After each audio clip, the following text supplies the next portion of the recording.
Good afternoon, everybody. Good afternoon to the world, and welcome to the Talk with the Filmmakers at the 17th online edition of Animateka International Animated Film Festival. We are live from the Animateka studio in Šiška, Ljubljana, Slovenia. My name is Igor Prassel. I'm the program director, and the discussion will be co-hosted by Veronika Zakonjšek, film critic from Slovenia. We have 6 authors with us for this talk. Bastien Dubois, the author of Souvenir. He's joining us live from a station in train station in Corsica somewhere. Alisi Telengut, she's in Canada, the author of the Fourfold. Actually, she's in Germany. She will explain later.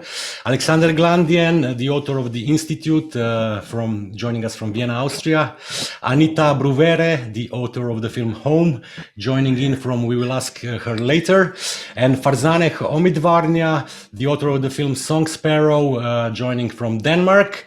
And last but not least, Shoko Hara, the author of the film Just a Guy, joining in from Germany. So we will be fast, and we will start with Bastien Dubois, because in 15 minutes he has to catch a train and we don't want him to lose it. So that's why he's on his cell phone. Bastien, I will first read a short biography of yours, like we are doing with everybody. So Bastien Dubois, born in 1983 in Lille, France. Bastien earned his diploma in CGI directing from Supifondcom Valenciennes in 2006. Bastien is a keen traveler. It was after he hitchhiked from the north of France to Istanbul that he had the idea of making an animated travelogue. His first independent film, Madagascar, A Journey Diary, was based on a one-year trip to the Big Red Island. This film was very well received and screened in more than 200 international film festivals, including Sundance. The film ultimately gained an Oscar nomination in 2011. In 2012, he directed a TV program based on Madagascar, A Journey Diary, called Faces from Places, a series of 20 animated 3-minute travelogue films featuring various countries around the world. In 2012, Bastien released Cargo Cult, an animated short film which is set in Papua New Guinea during the Second World War.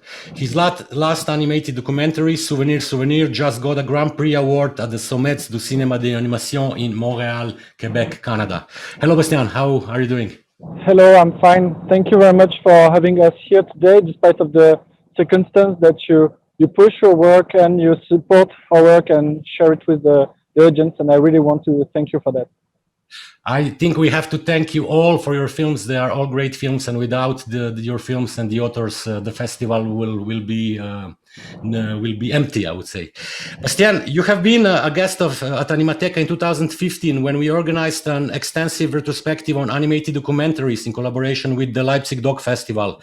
Please tell us, why are you devoted to this hybrid film form? I don't know. Maybe it's because of my first film was really like an animated documentary that maybe I took some habits and I can get rid of them now. But I'm really interested in writing also fiction, and I'm not sure I can do it because I never really tried, but I'm really excited by the idea of creating things out of nowhere. Until now, I really can't start from zero. I really always need a basic something to build my work around it. Mm-hmm. Okay. Okay, so Souvenir is a deeply personal film about your grandfather's involvement in the Algerian War of Independence that has been in the making for an entire decade. Can you maybe take us through the process of how you tackled this difficult subject, and has been the digging into the family history kind of therapeutic, or? Actually, all the thing with this film, it's really hard to talk about it, and especially about the process of writing and process it, because all the film is about this process. At the beginning, I wanted to make a film about what my grandfather did during the war between France and Algeria, and I failed to talk with him for years. And ultimately, I had a discussion with a friend telling him about all my failures. And my friends told me maybe you should make a film about your failures instead of making a film about what really happened. So this film, in a way, is a kind of making of a film I wasn't capable to do. And so it's all about it's more about the process of trying to connect with someone, to talk with someone about tough subjects than about what really happened. So you mix different animation techniques, creating a very unique visual style that changes dramatically when the film is based in the present from when it jumps into the past. Can you tell us more about what inspired the visuals and this interesting mixture of 2D and 3D animation? The main style is really is a collaboration with Jorge Gonzalez, which is an author from Argentina, and he really brings his aesthetic approach in the film, and really brings a lot. And I'm really thanks to him for that. The main idea was to go back and forth between what I have in my head about this film, what is my idea of the film, and the actual process of trying to make a film. So it's constant jump forward and backward in time. First, the cartoony approach of my original idea of a film is a bit childish and silly, and then as much as I grow old, the style remains the same, but the feeling change a lot, and it's become more and more scary and frightening. And at the end, it's even those elements of cartoony animation even appear in my everyday life as an illustration of my schizophrenic thing with this subject. Okay, Bastien, it's 3 and 10 minutes, so we have time for one last question. I remember my own personal story, also trying to get the information from my grandfather about what happened after the Second World War, as we were living on a border between Yugoslavia and Italy, and he never wanted to talk. Actually, when I got him close to talk, then the grandmother came in and she said, "Don't speak about those things. Let's forget. You never should talk about those violent and ugly times." How was it with you? You needed a long time before he opened up to you, right? Yeah, actually, the position of my grandmother was just the opposite. She tried to be like a mediatrice. I don't know if you understand this word. Like yes. She tried to connect us, because my grandfather was definitely always going in a few anecdotes, not interesting. And my grandmother, she understood that what I was trying to do and what I was interested in, and she always tried to put us in the situation where we can talk. And but when it appeared that we start to get close to touchy things, then she changed the subject. So it was a bit weird and interesting.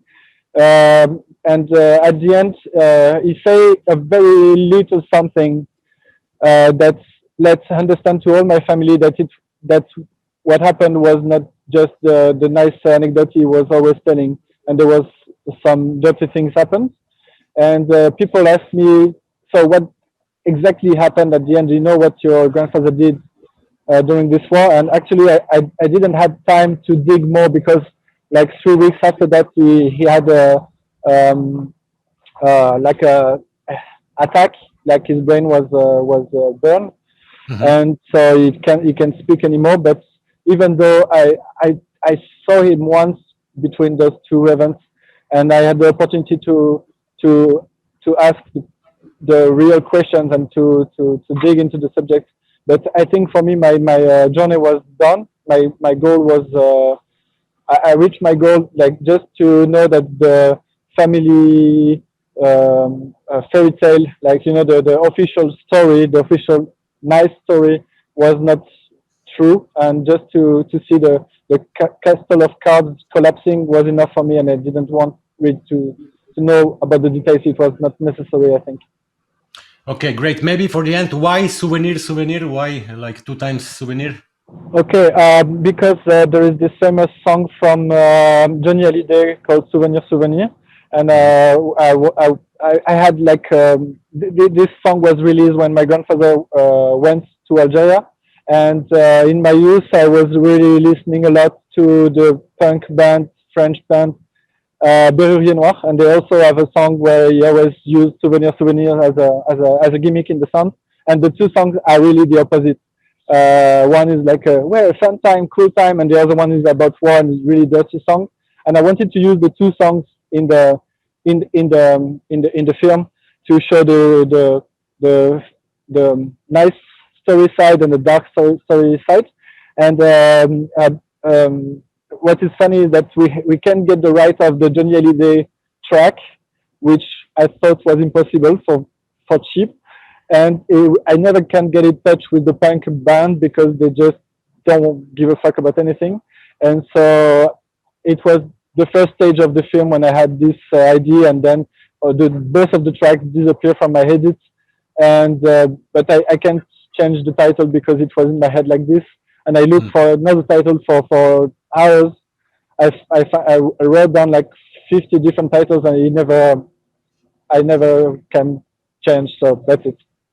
Okay, it's 3 and 15 minutes, so we let you travel, and we really all would like to be in your position, because I think travel and meeting at festivals, we miss it a lot this year, but I'm sure we will see each other soon. We will watch films on a big screen, and we will have like live chats, official and unofficial one. Thank you, Bastien. Take care. Thank you very much. Thank you for everything you do for supporting our work. Thank you again. Bye-bye. Bye-bye.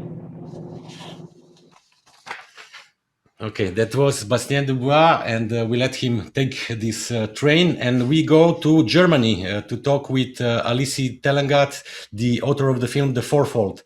I will first read the biography as with everybody. So, Alisi Telengut is a Canadian artist of Mongolian origin. She creates animation frame by frame under the camera with painting as the medium to generate movement and explore handmade and painterly visuals for her films.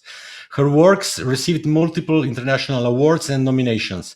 Her films have not only been presented as animation and moving image artworks with a unique visual style, but have also contributed to ethnographic and ethnocultural research. Her recent work has been added to the permanent collection of art science exhibits in Berlin, Germany, that represents the leading edge of art making with dedication to positive action for Earth's recovery. Thank you. Was it everything correct, Alisi, in your biography, or there should be more edit? Yeah, it's perfect. Thank you. Thank you so much for organizing the festival under the difficult circumstances. This is our job. Like your job is to make films still in every possible situation, I would say. Alisi, you told us before we joined in that you are actually in Potsdam, Germany. Can you explain what are you doing there? Yeah, sure. So I moved here from Montreal last year for my doctoral research at the Film Uni Babelsberg. So I'm right now working on a new project. Great, a great school. I think it's they gave you all the support that actually an artist need, right? Yeah, I found the equipment under camera, the thick dish under camera that I need. So yeah. Perfect. Alisi, your film, The Fourfold, is a visualization of an interview with Kirima Telengut. Is she your mother or close relative? Yeah, she's my grandmother. Okay. Yeah, so we did interview with my grandmother. Mm-hmm. And actually, did you had this idea, or she was telling you those stories even before when you were a child, or how came that you wanted her to express all her knowledge about the topic that you are dealing with? Mm-hmm. That's a very good question. That's connected to your previous interview. Yeah. So what happened is that I already heard about it. One was young, so one was a kid. Like I kind of heard about it like many times, and some of them I witnessed the ritual, like nature worshipping ritual. And then and then when I really grew up, I realized it's not just for, because all the traditions and ritual, like animistic beliefs, have been reconsidered in the past 20 years. This time, like with the movement of like indigenous populations around the world. And I realized, wow, like I'm witnessing something that is really worldwide indigenous populations ritual. And then I realized what my grandmother told me when I was a kid is exactly what I'm witnessing now, or what I'm learning right now. So so I decided to interview her and then ask her to tell me what I heard earlier. Yeah. Okay. Well, the film looks like an interesting play between animism and ecology, between like traditions of the natural world and the modernity bringing about climate change. Is there some ecological message in the film also, or am I reading too much into it? Oh, but I mean, yeah, it's right. Because as I mentioned, it's the animism was like a problematic term from anthropology, from a British anthropologist from the 19th century. And then, but it was really reconsidered in the past 20 years because of the worldwide indigenous populations, like in America or in Amazon, in South America, everywhere.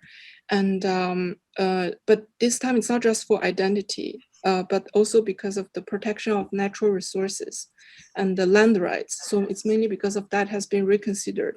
And right now, animism becomes like new animism. It kind of criticizes this kind of anthropocentric way of looking at the world, like human and exploiting the planet, and then consider it as a Galilean object, and then take one and take another one, and then escape to Mars. Yeah, and then, I mean, not escape, but just kind of using the planet as objects and exploiting one and another one, but actually maybe we just have one.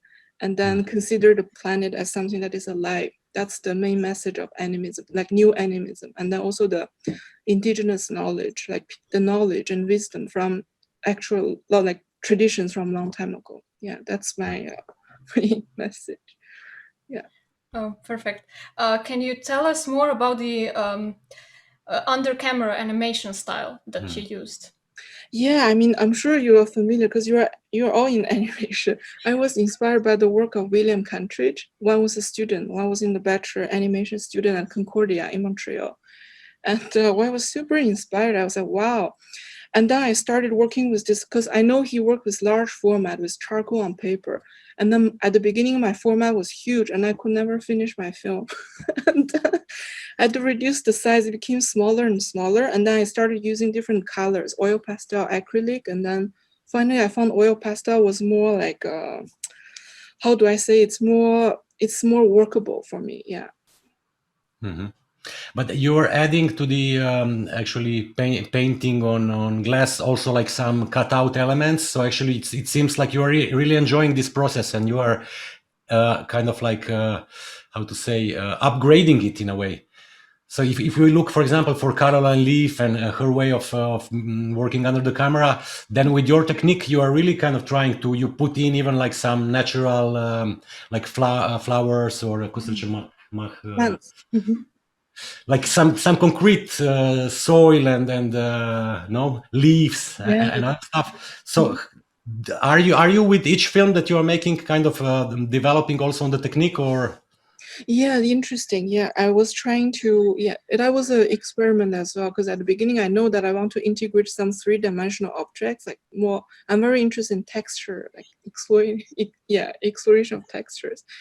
And I wanted to use some three-dimensional materials. And then it was a really, it was an experimental process this time. Yeah, it is. Okay. Are you using Vaseline as well with the color? No, there was no, No. no. So Just actually, you have to work really fast, because like the color get stick really fast. So you are working fast, or? No, actually, oil pastel, they never get dry. I mean, of course, they will get dry at some point, but when I work, they never get dry. They are pretty, like, they stay there. Okay. Let's talk more about the film. Yeah, so I found really interesting how you used the interview you made with your grandma, like for a voiceover narration, but you also used a song that I was really surprised to see. It includes like Bulgarian voices, Angelite. So I was just wondering about how did you come across this song and why did you decide to use it? Yeah, thank you. Thank you. Reminded. So yeah, it's a group. Yeah, it's Hunhurtu. They're from Tuva in Siberia, and then they did a collaboration with Bulgarian choir Angelit, and they are like from the mountains. They do this kind of choir singing, oh, many layers, and then the song is called Wave. So it's like perfectly, because for me the technique is like making a carpet. It's like weaving. It's like so slow, repetitive, at the same time all the things are kind of weaved together. And then the song is called Wave. And then there's so many layers of women's choir and then the men's song coming in, the instrument. So when I heard it, I was like, that's the song. And I asked for the permission. So I got the permission to use the song. So I really appreciate that. Yeah. I was lucky to see Hurtum live in Ljubljana, and it was really like a magnificent concert, and the energy. But for you, this connection with Mongolia, is it something that you have it as a need? Have you been to Mongolia as well with some exhibitions, or to try to educate, to do some workshops or other things? Yeah, like for my next project, I hope to go to Lake Baikal in Siberia. They're the indigenous people living there. It's called Buryat. They're also from Mongolia. So that's my next project. There's so much to learn from indigenous people, and then the traditional knowledge, and yeah, there's so much to learn. So. Okay, last question, Alisi, for you. Part of the film was made at your residencies at the TAIS, Toronto Animated Society, at Main Film, and at the Cinémathèque Québécoise in Montreal. Partly also made with the National Film Board support. Can you tell us more about this, about your working process in those residencies? How actually it's like, do you finished part of the film in one residency and then you continue in some others? Yeah, that's a good question. So I started at Sommet du Cinéma d'Animation. One was living in Montreal. So they are in collaboration with, they're at the Cinémathèque Québécoise. So I started the film over there. One was still like writing in the residency, we're as a group. And I started developing the idea and started writing. But the actual animation, I started at Main Film in Montreal. And they are more like supporting people working with film stock, but I was the animator. So they kind of adapted their equipment for me. I really appreciate that. And then I was animating, I carried exactly the same piece of paper because I was animating always on the same piece of paper. And I carried exactly the same piece of paper to Toronto on the bus. I was like hugging it. But then I went to Toronto Animated Intermediate Society and continued the same animation and finished there. The post-production was done by National Film Board. Everything was long distance by National Film Board. So actually, in a way, it's an independent production. But do you think you will, or you have a wish to work with the NFB? You already have some concrete discussions with them? Yeah, probably in the future. After this project, I will definitely, yeah. That's great. I wish you like really like the best of luck and the best of opportunities and the best of equipment and the environment to work in as with your technique, especially because like I think at the NFB is really the institution that can offer to the animator a lot of background equipment, help, knowledge as well, I think. Oh, thank you. Yeah, good luck with your next future, and let's stay in touch. We are really interested to know more about your next projects, and hopefully maybe we invite you one day to Ljubljana for a workshop with kids. Would you do it? Yeah, that would be nice. That would be perfect, great, super. You. Okay, thank you, Alisi. And we move on. Chloe Maslow, we don't have. I think she was supposed to be with us, but she didn't show. So we go to Vienna, Austria, to talk with Alexander Glandien and the author of the Institute. And let me read the biography. Alexander Glandien is a German artist and filmmaker living in Vienna, Austria. Since 2009, he is teaching experimental art at the University of Art and Design in Linz. He has had numerous international exhibitions, most recently at the Thessaloniki Biennale and at the Moscow Museum of Modern Art. His works have been awarded with the Clemens Brosch Award, and they are part of several international art collections. Did I forget something very important? Nothing. Super. That's perfect. Thanks a lot. So Veronika will shoot Okay, first. so the film is based on a conversation with Brigitte Baptiste, the leading biodiversity expert and a transgender activist. How did you two meet and conduct the interview upon which the film is made? The film is part of a long-time research project that I started last year while I retraveling the expedition route of a German botanist, Alexander von Humboldt. He traveled in the beginning of the 18th century from 1799 to 1804 through South America, and he's like a German icon of these scientific culture, but also quite controversial in terms of these colonial era. Even if he was a German and it was a Spanish colony, it's a controversial, complicated figure. And Brigitte, to come back to your question, she's the director, or she was the director at this time when I met her, of the Humboldt Institute, the Instituto Humboldt in Bogota, which is a biodiversity research institute. So I was doing this long-term art project, which is also continuing because it stretches a lot of countries. And I was very curious into contemporary aspects of biodiversity. And so I used the figure of Alexander von Humboldt and his route to retravel, to discuss topics with local activists, with scientists, with researchers like Brigitte in this film. And I used it also to discuss the complicated issue of the heritage of the colonial past of Germany. So as a white guy coming again to South America, retraveling that, I used it always as an entry point to be in connection with the past and also to visit a lot of places where he stayed. And Brigitte was kind of an eye and door opener to the topic of biodiversity, which is a thriving topic in Colombia, for example. Like it's a resource and was for many years exploited. And she explains that very well, and that's what the film is about. I wanted to meet her and also to find the link between these historic expeditions. There were many. To gain research in Colombia from plants and to the contemporary protection of nature, for example, to keep the resources for the country. Alexander, I guess you filmed this interview. I don't know if you only recorded, but actually my question is your film could be easily made as a documentary film only. I mean, not using animation, but why you decided you want to have it an animated documentary? I decided in advance, so I did not film the interview. But my main idea was to use techniques that are part of this illustrative regime that was part of these expeditions in the past. They were also like visualization projects to the world, to show the new world in a certain technique of watercolors very often and drawings. So I thought it's a very...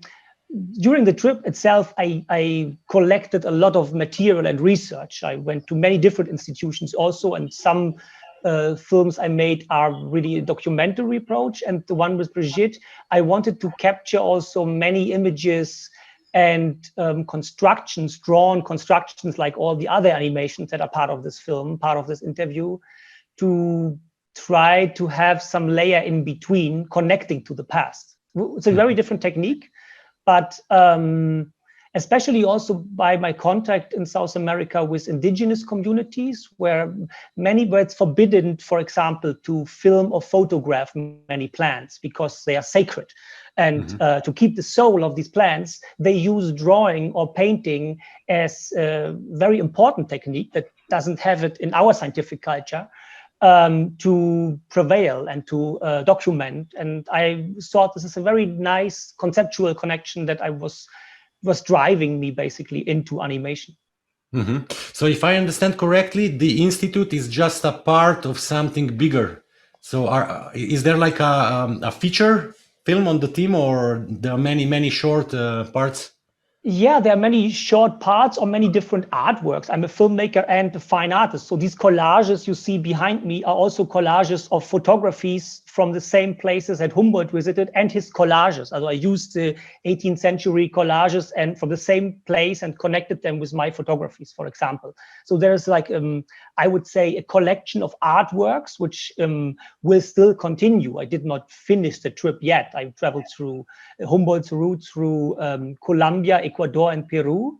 But there is a big part in Mexico. There is a big part in Venezuela. There is a part in Cuba that is missing so far. So I will continue that project. And the Institute is, I think, the focus topic on biodiversity. That was one of the topics I had before in my head. And to visit seed banks, for example, like these little, to gain, to create attention to the seeds itself, not to the outcome and the product, to look into the seeds and the protection of them.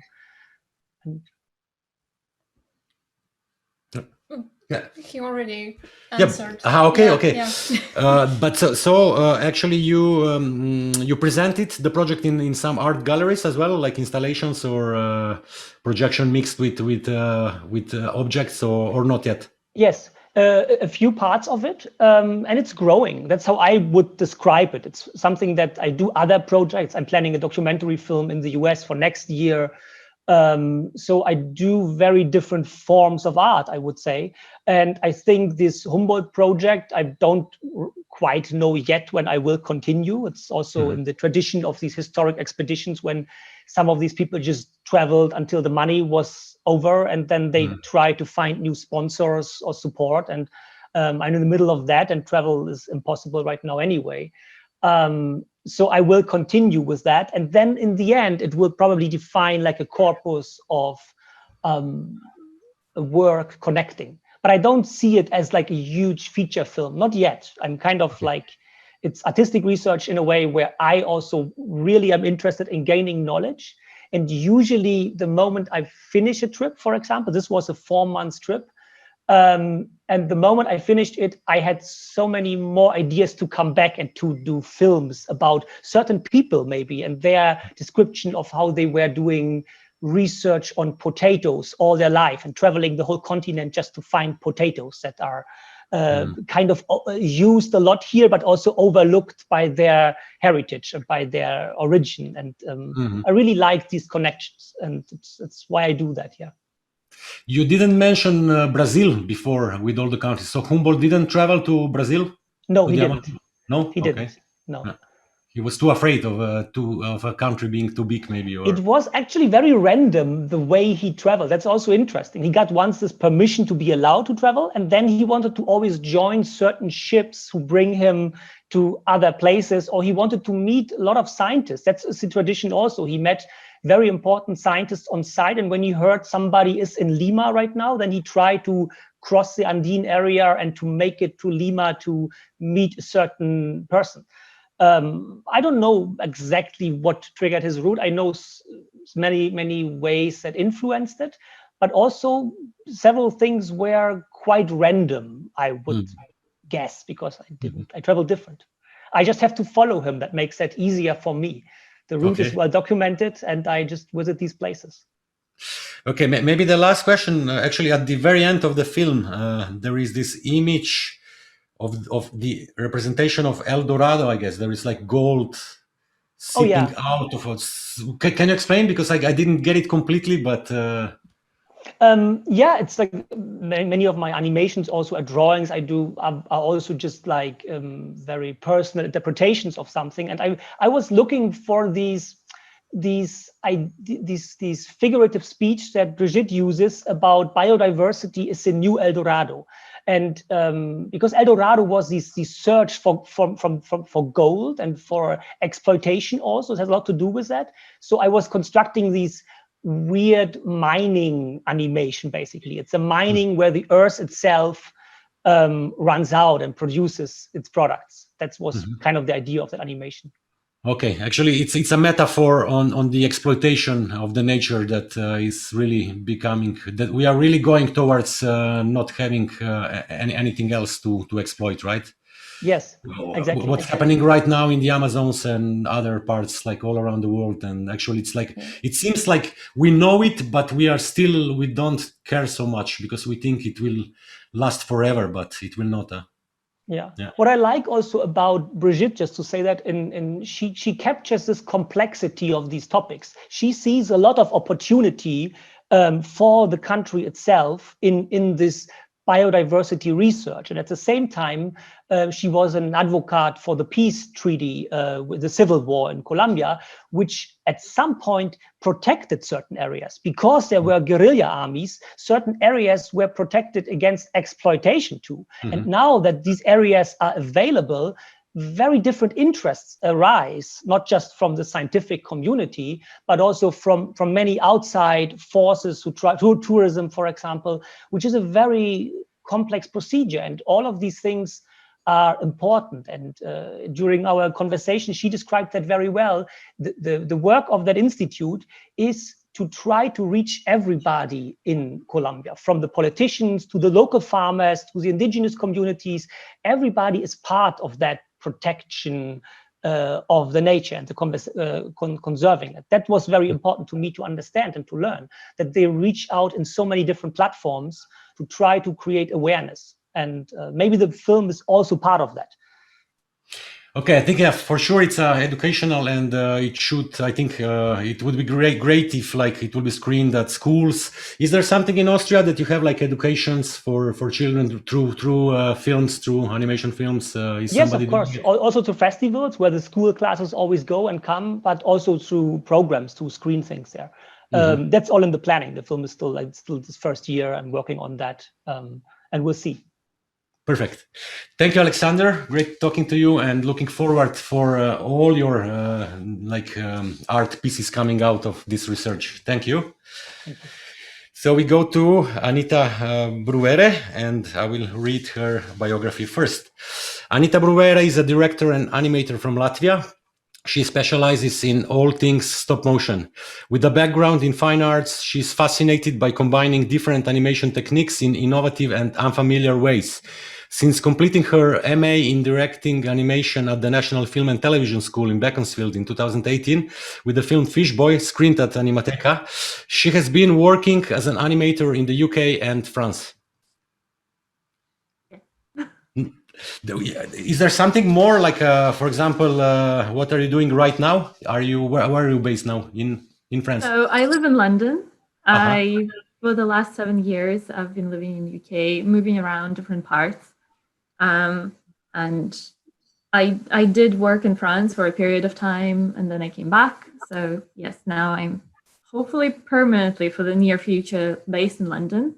And I do try to do my personal work, but I also do a lot of work as set dresser, model maker, and animator in film and advertising. Okay, let's talk about your film.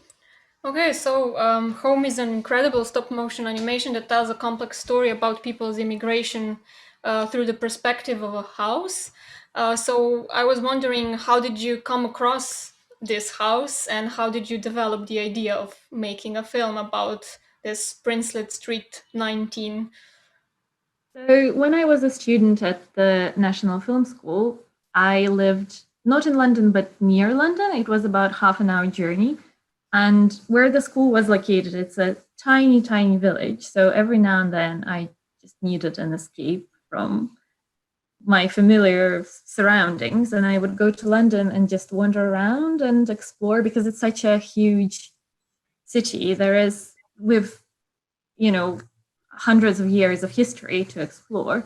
And this was complete coincidence that me and my friend, who was a writer on this film, Angelina Alhovska,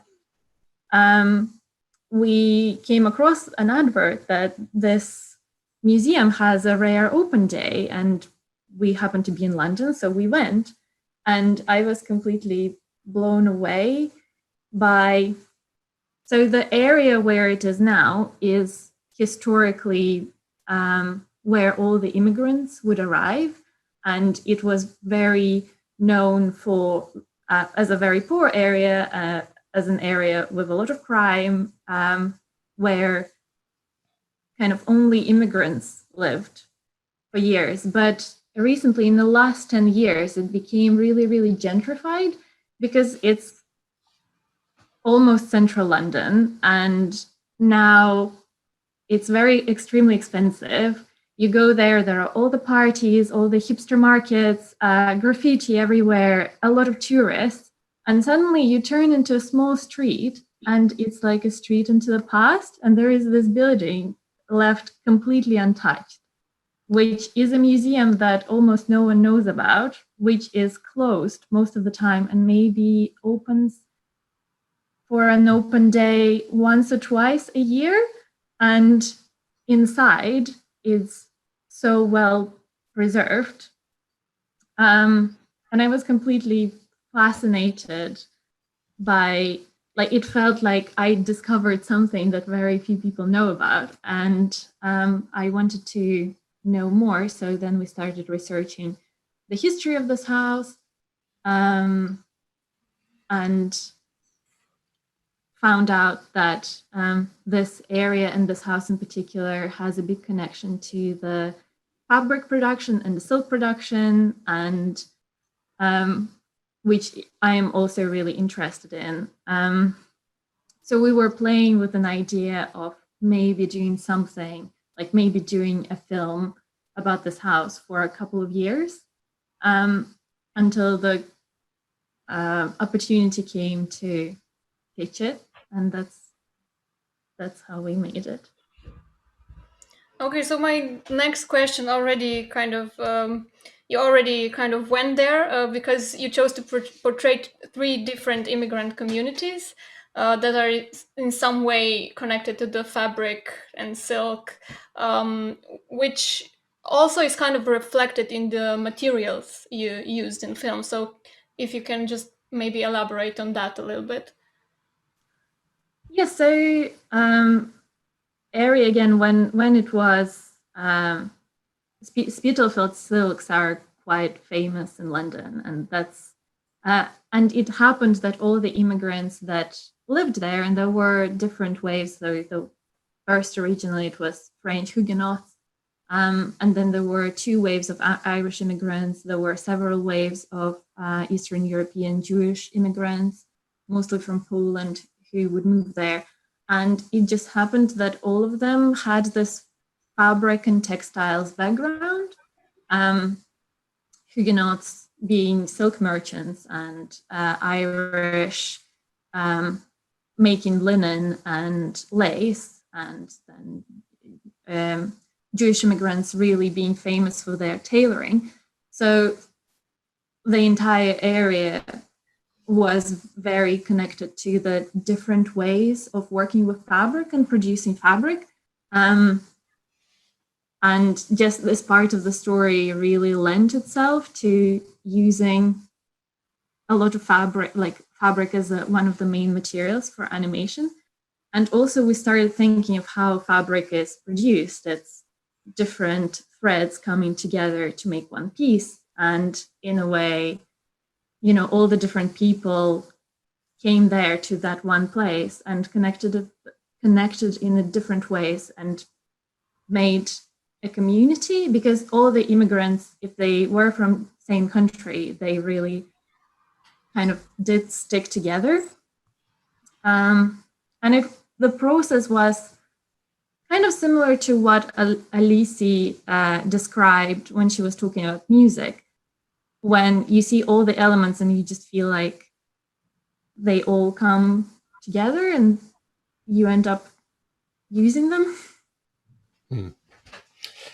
Okay, actually, maybe let's talk a little bit more about techniques, because in your case, I think you again, like it's always happening with short artistic animation, like new techniques are invented every time, analog techniques especially, and that's really great about this medium.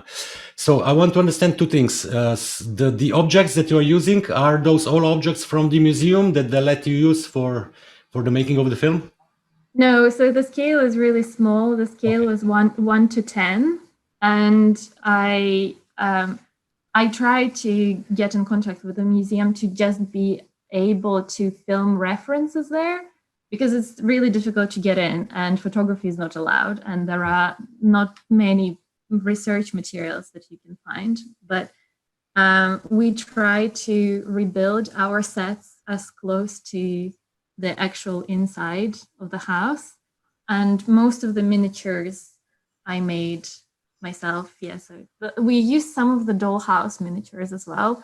And then because I wanted, the story is from the point of view of the house. And at any point, I didn't want the actual real the people characters to steal the show, so they always were supposed to be just ghosts that in the history of in the history of the house they were so short-lived, and that's how the idea of making them as vague drawings on cell came across, and that part was kind of cut out replacement animation.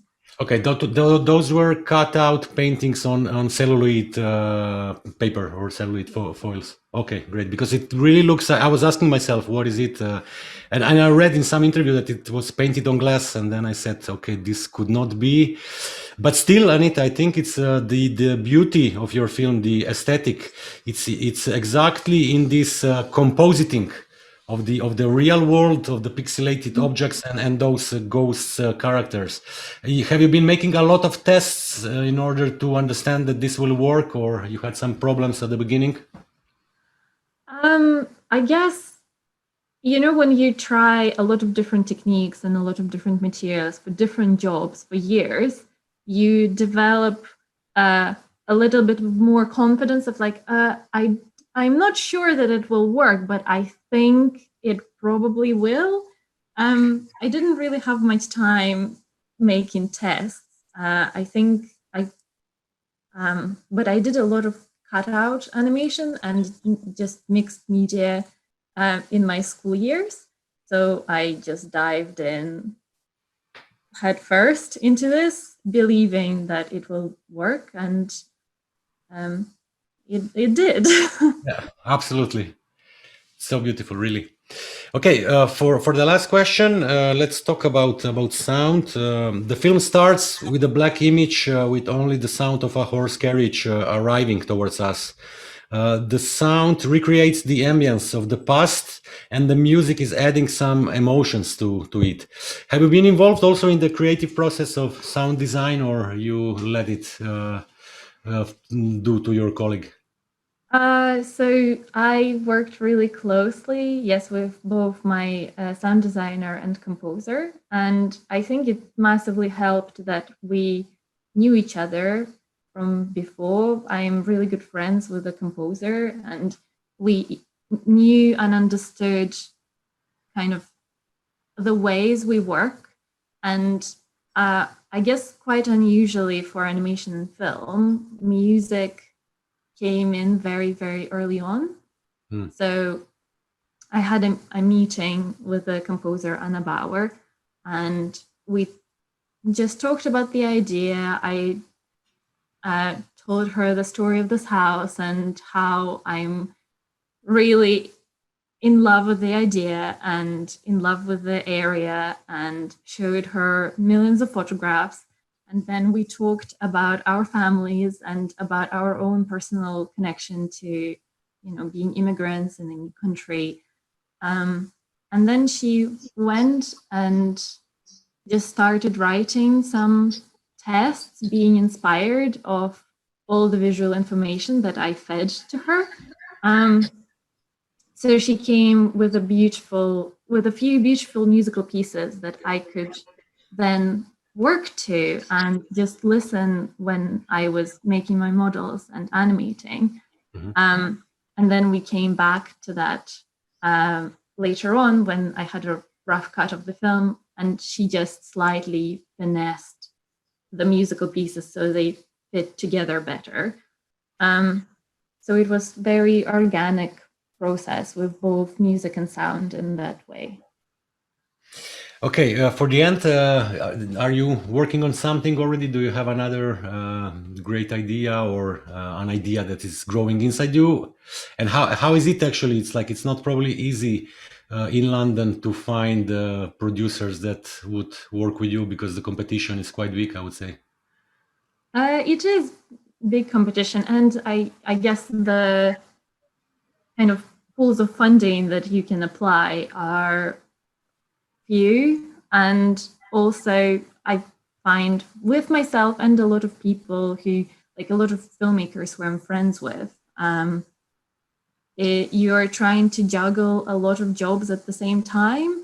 So trying to do your personal work, but also kind of doubling as a either animator or director or compositor or model maker in my case, on commercial or on more commercial projects. So I have a few ideas that we've been kind of talking about vaguely with the screenwriter who wrote Home, but we also we started a graphic novel project in the lockdown because after making a film and just not sleeping for 5 months, we decided, oh, actually graphic novel, if we just reduce the scale slightly, and maybe it feels good to have something that we can do without a big team of people, and at least like start on our own. Okay, can you tell us the theme of the graphic novel? Is it? So it's an autobiographically inspired story of my screenwriter Angelina growing up in the 80s Moscow and seeing how and then eventually at an age of 10 immigrating to UK. But it's about her childhood and seeing the country fall apart, but do not understanding that's what's happening. Mm-hmm. Okay, looking forward. Thank you very much, Anita, for this insight.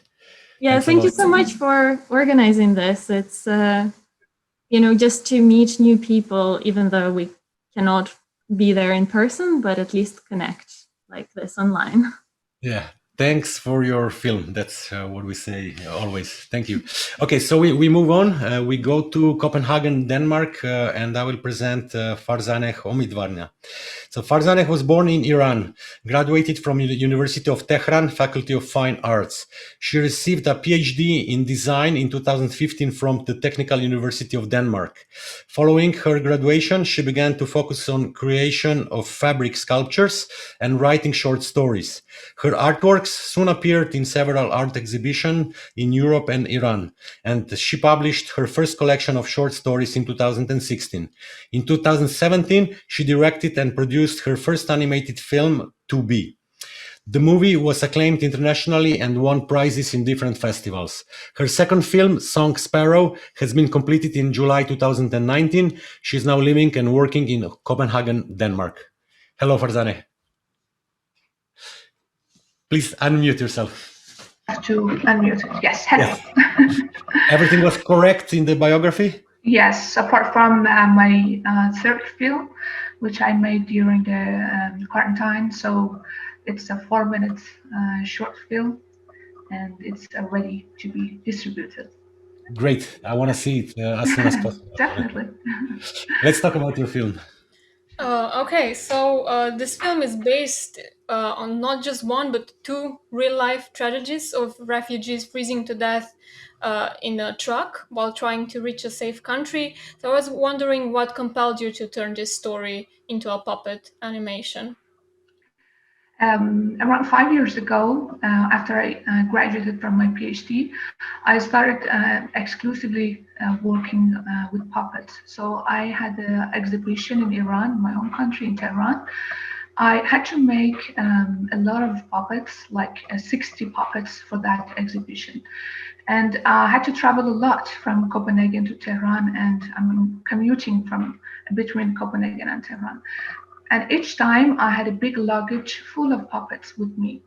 So me and my puppets have been traveling through many countries like Turkey, Germany, Austria, or a lot of other countries. So at some point of time, I started thinking, okay, they are kind of immigrants, and I'm like a person, like a smuggler, I can't say, but a person who is helping them to pass the borders and reach their destination. They're all here now with me, but that was the starting point of making a film with the puppets. And at that time, the first tragedy had happened in Austria. A lot of refugees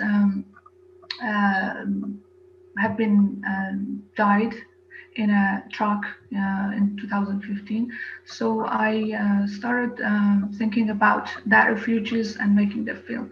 And I made the first film, which was To Be, in 2017. And followed by that film, I decided to make another film, which was Sparrow, presented in New York Festival.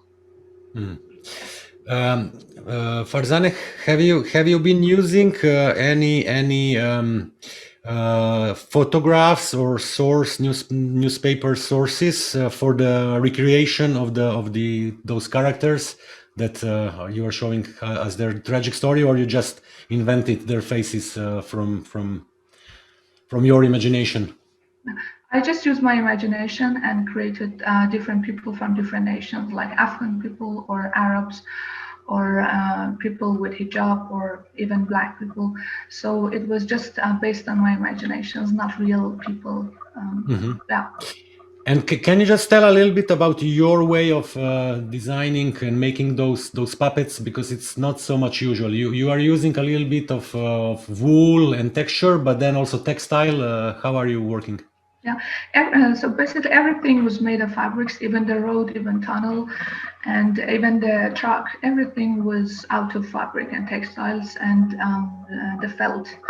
And the puppets that I make are not actually suitable for any kind of animation. They have animators inside, but they're not suitable for stop motion, or they're not Muppets. So, for example, for blinking, I try to use animatronics to manipulate the puppets remotely.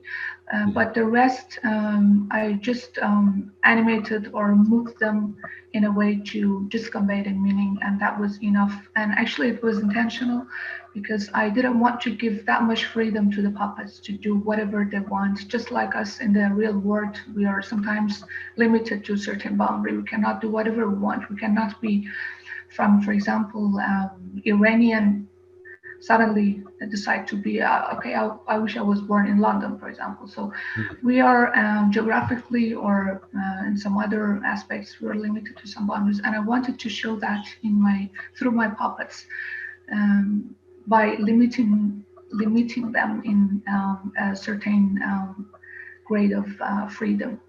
Yeah. In a way, we could call it stillness animation, huh? Like still animation. Yeah, yes. In a way, they had enough movements to perfectly convey the message, but again, they were a little bit limited in moving. So yes, compared to, for example, stop motion or the other techniques of animation, they are more still than active. Yeah. Okay. So it's a really moving film that I think shines a light on the inefficient policies that allow smugglers to take advantage of desperate people, which often leads to tragic endings. So I was wondering, what were the responses to your film so far, and maybe what were you hoping the audience would take from the film while watching it? Luckily, I received a lot of very positive feedbacks regarding the content. And I'm really happy that festivals helped me to spread this message, even though I haven't had the real experience of being a refugee, but I can see, and I'm sure everybody can see around people who are suffering from, seeking a safe refuge in the recent decades. But technical wise, because it's not, sometimes people think, okay, it's not animation because it's not exactly fit to the definition of classical animation. And sometimes they think that, okay, this, because it's a kind of live action, so we can put it into narrative category. But also in this regard, I got many good feedbacks that being different is also good. It is problematic because sometimes people cannot figure out in which category should be this film. But again, being different is not that bad, and even can be good. So luckily, I got many different feedbacks, including very good ones. Okay, Farzane, in the end credits of the film, I noticed that you worked with an all Iranian crew. Was the film made in Iran or in Denmark? And again, since they are refugees and they were immigrants, we were a lot in trouble together because I made the characters here. But since the puppets are so huge, each of them are around 1 meter. So imagine the set should be really huge. I had to make like 2 meters trees for a huge mountain and tunnel and stuff like that. So I couldn't make them here, and I already had a really good crew and team members in Iran, back in Iran. And since I didn't have any sponsor or investor or producer apart from myself and my friends, so I had to find a solution to lower the cost. So the best solution and decision for me was at that time to move to Iran to continue working on this animation. So I mostly made the pre-production phase here, including puppets, but for the huge set, I keep working in Iran, and I had a Iranian crew in Iran. So basically the animation, the film is from Denmark because the budget was mainly from Denmark, but we made it, the production phase was in Iran. Okay, I hope with the success and the festival life of this film for your next project, you will be able to meet, or some producers will find you, and actually it's like to develop your work in a more professional environment, I would say.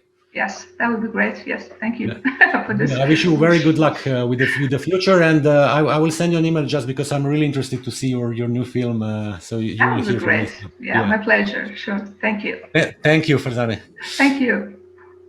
Okay, and last but not least, as we said before, Shoko, Hara, thank you for waiting. Last in line is not easy, but I hope you are interested. You were interested in those Q&A as well from your colleagues. Thank you. Okay, let's try to read who Shoko Hara is. Shoko Hara was born in Okoyama, Japan, and moved to Germany when she was 10 years old. She studied media design at the Baden-Württemberg Cooperative University in southern Germany. Abita, the animated film she co-directed with Paul Brenner as a graduation project, has garnered several awards. Just a Guy, her first foray into the animated documentary genre, started its highly successful festival run in 2020. The film got a very rewarding critical response and so far won the Golden Dragon at Krakow Film Festival and the Grand Prix at AnimaFest Zagreb. Yes, thank you. Okay, let's talk about your film. Okay, so... Oops. Okay, are you okay? Yeah. So our culture has always been somewhat obsessed with criminals and perhaps serial killers in particular. Like, we have lots of films about it and books dedicated to it, but you went into a totally different direction somehow and looked at this very unusual phenomenon of women who were Richard Ramirez's girlfriends after he was arrested. So how did you come across Eva O, and how did you yourself become involved in a situation where Ramirez at one point tried to make a personal contact with you? Yeah, actually, 2018, I was looking for a topic for my debut film after my study.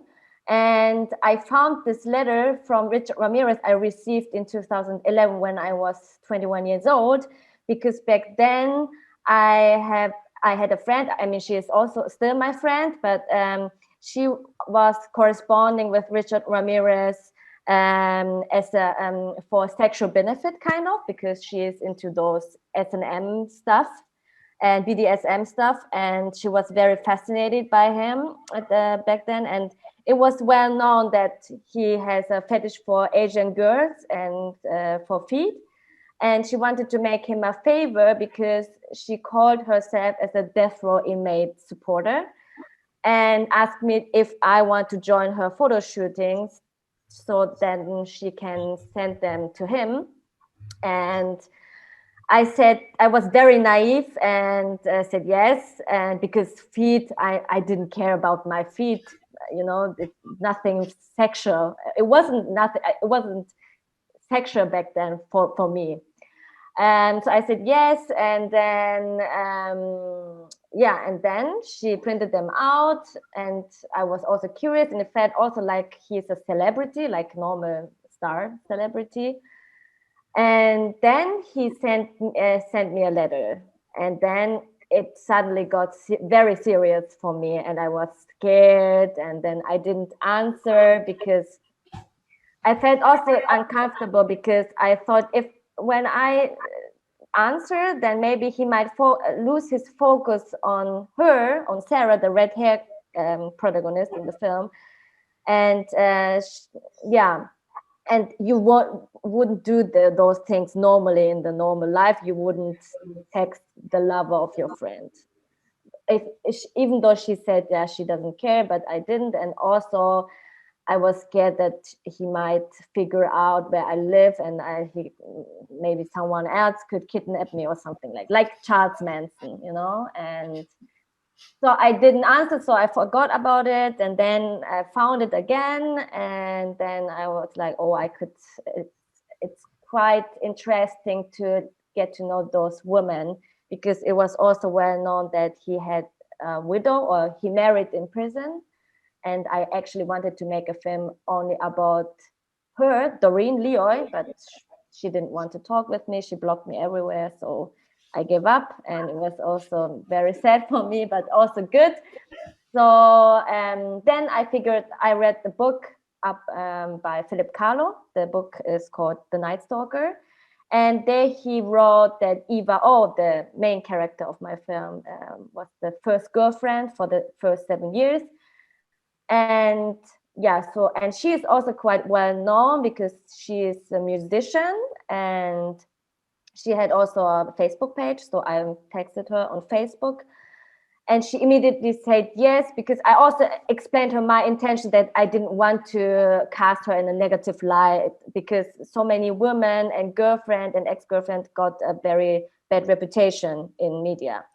And she also said yes, because I think she also wanted to correct what Philip Kahlo wrote about her, because he wrote about her that she's drinking blood and something like this, because Richard Ramirez was also a Satanist back then. And so she came to Germany, and I interviewed her.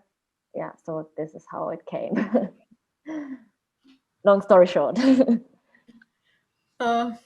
Okay, so maybe tell us more about the overall production process of making this film and of animation itself, because it's mostly claymation, but it's also collages and some archival footage. I mean, I could have made the normal live action documentary film by showing the real people, but one of them, Sarah, the red hair protagonist, wanted to be anonymous, so I should have blurred her face. But I didn't find it aesthetic, and in this case, I found it also that it is very important to show the audience how they look like, what kind of woman they are, because it's about the woman and about the psychology of the woman. So we decided to make realistic puppets out of them with original real eyes tracking on the faces of the puppets. And I think also talking without camera about intimate story, it's also more comfortable for the protagonist, I guess. So they've felt secure enough to talk honestly about their past. And then I have another layer, the past layer, kind of.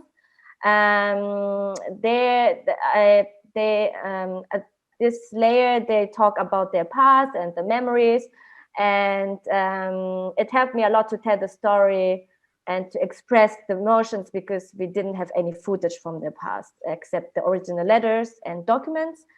So while they are talking about their memories, I showed those more abstract clays, ugly stop motion, and combined these original documents and illustrations. Yes.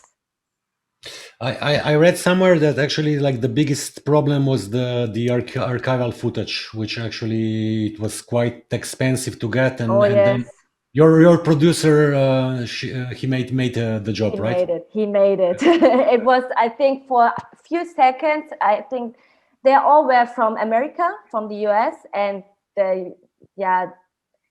you don't have that much fun when you deal with American archive libraries, and it costs around $15,000 for 20 seconds. Or I didn't have that much archive footage, but it was very hard to find them, find the license owners, and also to get the money. But yeah, my producer Stefan, he luckily did it. Yeah. Shoko, for you, claymation, actually, it's your technique. It's you feel the most comfortable with. No, not at all, actually, because I haven't done it before. It's the first time doing this kind of stop motion. I mean, yeah, in past at the university, I practiced a little bit, but never have done this kind of stop motion. So I usually come from motion design, 2D animation, and drawings. So it was the first time, but I've learned a lot through the other very professional and fast stop motion animators. Mm-hmm. Okay. Okay, so you already said you didn't want to make a film like demonizing these women, which I really loved how you approached this. But it's still a film about women who fell in love with someone who killed about 16 people. Yeah.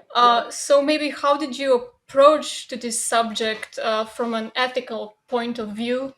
And the process of making this film made you understand these women any better?